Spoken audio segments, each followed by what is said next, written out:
So as far as what's going on with, in the Black community and the urban community, I think what really needs to happen is the mindset has to change. And I know that's big. So the mindset, man, how you going to change all these people's mind? But the one thing that added to violence with me, we were poor.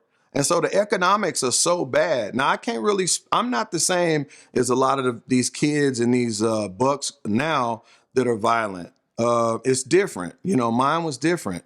But what really needs to change is they don't have any self-esteem. When I go to juvenile hall and talk to these boys, it takes me 4 or 5 times just to convince them that they're important.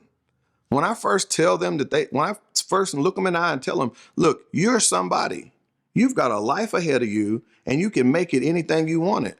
They don't believe me. They look at me and laugh. They're like, oh, nigga, you just don't know. I'm like, bro, I used to be you.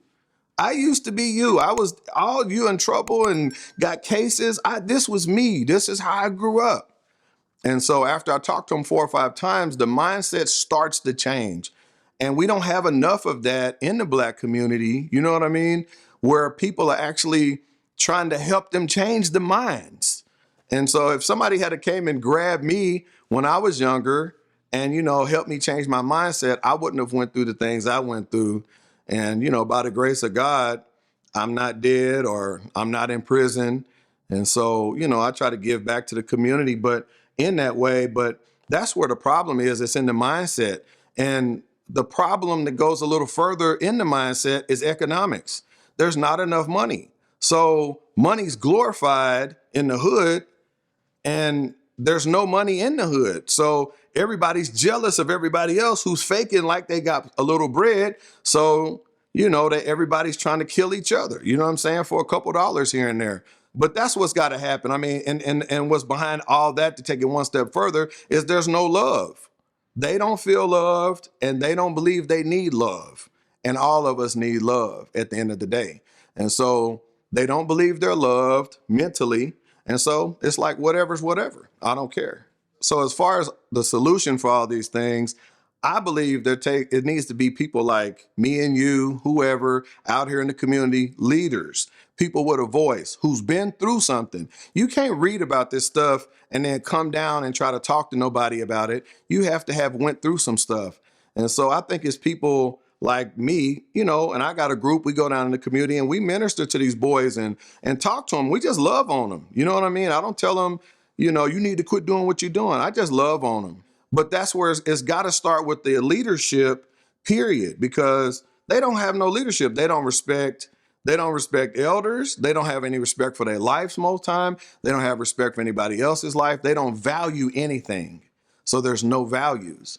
And so those things have to be taught. I mean, for me, to be honest, I feel like that's my responsibility for where I've been, what I've come through.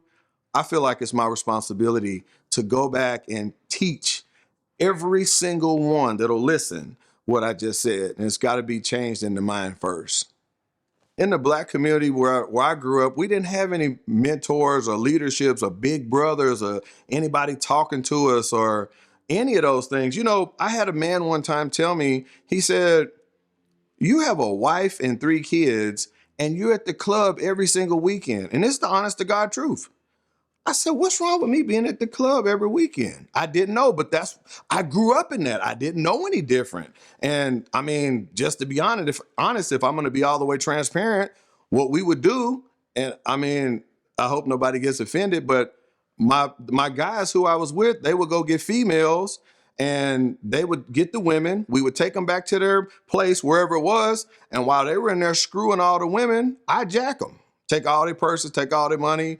I mean, whatever they got at their house that I wanted, while they was in there getting hit, I was taking everything out the house. And I did that for years. And I mean, most of these women had money with nice houses. So I'm in there, I'm taking jewelry, credit cards, whatever they had, keys to their car, I'd take their car sometime. So it didn't matter, whatever they had. So, but the thing is, like I said, I grew up with that mentality. I didn't know, and I'm a pretty intelligent person, but I didn't know morally that wasn't right or that was no good. I was just trying to get mine. That's how I lived, and that's what it was.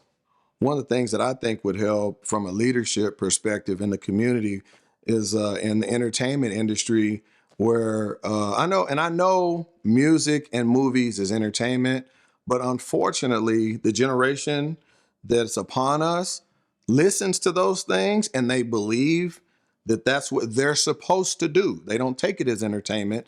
They believe that's what's supposed to go on. And so, I mean, I hold the entertainment, industry at a higher level. I think a lot of responsibility for a lot of stuff going on in the Black community came from people at the top in the industry who's pushing poison on these kids. I mean, they tell them what they can say, they tell them what not to say. And I understand the entertainment aspect of it, but at the same time, these kids, that's their role model. Is if you come on, you're doing drill music, bah, bah, bah, blah, blah, blah, they take that serious. That's what they want to do. At FaithWorks Production, we don't really, I wouldn't call it positive music. I think that's a little too generic, but we put we put the message back into the music.